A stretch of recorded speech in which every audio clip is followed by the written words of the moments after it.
Bienvenue à tous dans Couleurs d'origine, la nouvelle émission dédiée à la diaspora africaine. Au menu, des reportages, des interviews et plein d'autres surprises.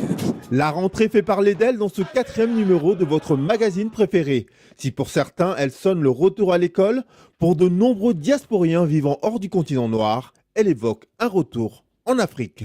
Le panafricanisme, rêve ou utopie, un groupe composé d'afro-descendants venus d'Europe et d'Afrique se sont retrouvés à Accra, la capitale du Ghana, pour comprendre les idées prônées par un certain Kwame Nkrumah.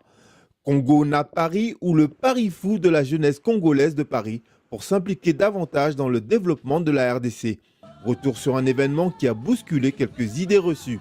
Sans oublier l'agenda de Coco et la parole diasporienne dédiée à Marie-France Idikaï, une entrepreneuse visionnaire et lucide. Couleur d'origine spéciale retour aux sources, c'est maintenant. Bienvenue à Kata Brazzaville. Rentrer au pays, c'est la phrase du moment dans les milieux afro-descendants vivant en France. Pour Serge Ibaka, joueur professionnel de basketball aux États-Unis, le retour aux sources reste toujours un moment particulier. Pour ne pas oublier ses racines, la star NBA organise tous les ans un grand événement autour du basketball afin de sensibiliser les autorités du pays sur l'importance d'offrir des perspectives positives à la jeune génération. You know, it's hard. We don't have no sponsor here. Only one person can do it. That's playing Ibaka games. You see how people's happy, people spending good time. So I think what you need is sponsor. You know, if we can have more sponsor because only by myself I cannot do it. Great example of Son of Congo because he come from nothing, he become who he is now, you know. Ce qui a été mis en place est magnifique. Ça a permis de rassembler tous les Congolais, passer un bon moment ensemble, donner de la joie de vivre. Derrière tout ce dispositif réside un homme, Yacine Fila, une entité, Bienco. Après plusieurs années passées en Europe et aux États-Unis, Yacine a décidé de rentrer avec sa famille et un associé à Brazzaville. J'ai pensé aux problèmes que les jeunes sportifs ici rencontraient et comment pouvoir les aider. Et un fléau qui touche beaucoup l'Afrique centrale, notamment Kinshasa, Congo-Brazzaville, qui sont les Chégués ou les enfants de la rue. Et donc je me suis dit comment je pourrais les aider, comment je pourrais leur aider ces orphelins dans ce programme-là. Mais nous, on a une vocation d'entreprise, on a une vocation à faire de l'argent avant tout. L'Afrique, elle est totalement dans la mondialisation.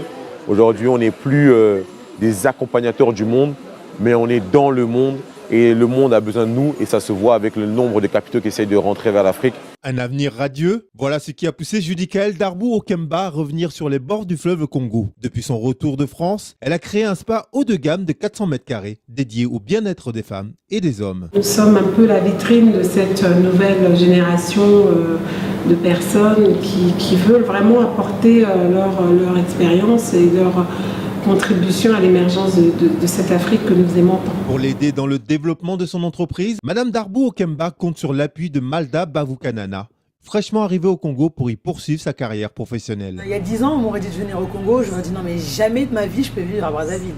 L'adaptation est vraiment, pour ma part en tout cas, a été difficile, entre les coupures d'électricité, le fait qu'il n'y ait pas d'eau. C'est pas toujours évident. J'encourage vraiment tous les jeunes africains de la diaspora, peut-être pas à rentrer parce qu'au départ c'est pas facile, on ne trouve pas du boulot plus facilement, mais à venir découvrir l'Afrique. Avec les fortes croissances démographiques et le retour de sa diaspora, d'autres problèmes naîtront dans l'avenir. Mais en attendant, l'Afrique se réveille et une partie de sa descendance souhaite être présente lorsqu'elle ouvrira les yeux. La 7e édition des voyages d'intégration d'Africaines ont eu lieu cet été à Accra, au Ghana. Plus de 70 jeunes panafricains provenant du continent noir et de la diaspora africaine en Europe se sont réunis pour se former au panafricanisme.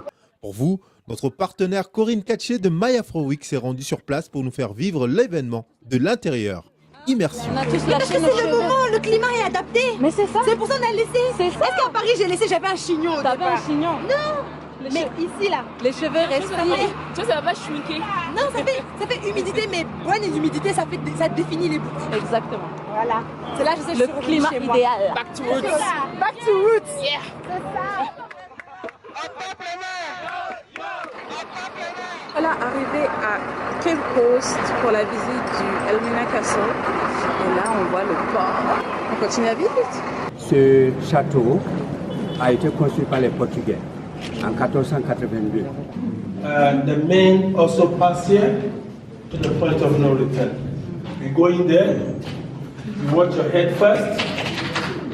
Donc là, c'est le passage des hommes pour les gens de la porte de retour. Donc c'était fini. Après 10 jours au Ghana, c'est de retour à Paris que les premiers effets de l'expédition se font sentir.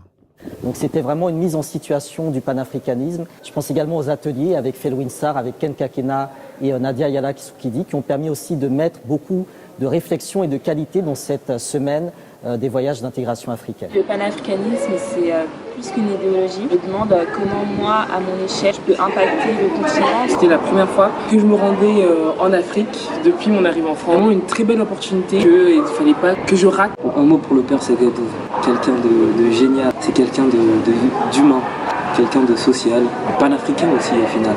Toutes mes félicitations au RJA, au Aïdaya. J'avais un mot pour décrire cette expérience, je dirais qu'elle est inoubliable.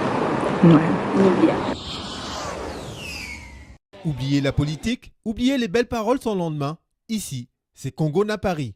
J'espère que le Congo enfin va comprendre que nous devons être acteurs et pas spectateurs.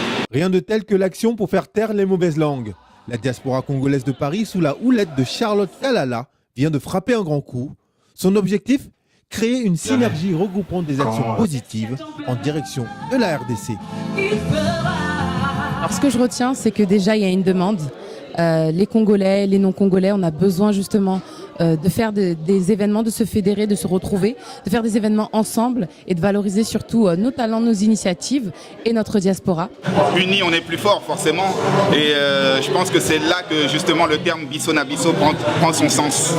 Tous ensemble, voilà, on doit se serrer les coudes. Ce premier coup d'essai reste dans les mémoires. Carton plein sur les 2 jours de manifestation, laissant de belles perspectives pour le futur. Avec cette action, Charlotte et son équipe ouvrent la voie vers une nouvelle ère en direction de l'Afrique, celle d'une diaspora entièrement imprégnée par les problèmes quotidiens du continent.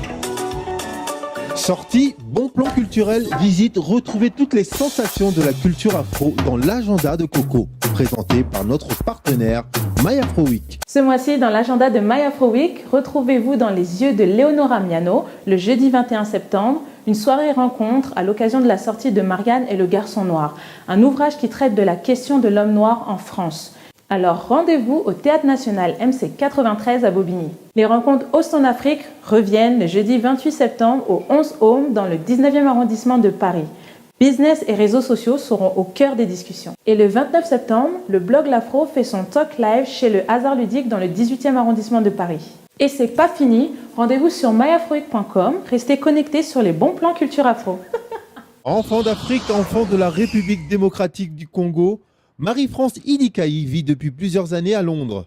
En créant le Congo Fashion Week, cette jeune femme a décidé de mettre sa matière grise au service de son pays d'origine. Nous l'avons rencontrée dans la capitale anglaise.